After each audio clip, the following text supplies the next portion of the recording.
Magandang umaga, ngayon po ay araw ng Sabado, September 9, 2023. Update po muli sa lagay ng panahon.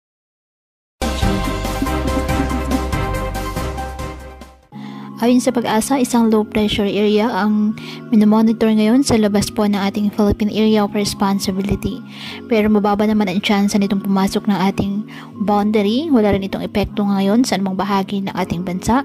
Pero patuloy nating i-monitor dahil posible pa rin ito na magbago. Kumpara naman itong mga nakalipas na araw, mas mahina na ngayon ang habagat at mas kaunting bahagi na lang ng ating bansa ang apektado nito.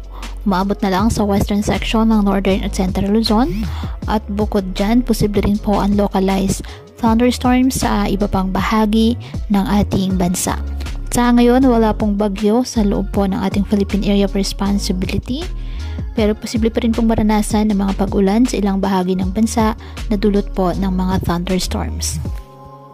Wala ring nakataas na gale warning sa anumang baybayin ng ating karagatan kung kaya malayang makapamalaot ang ating mga kababayang mangingisda at may maliliit na sasakyang pandagat.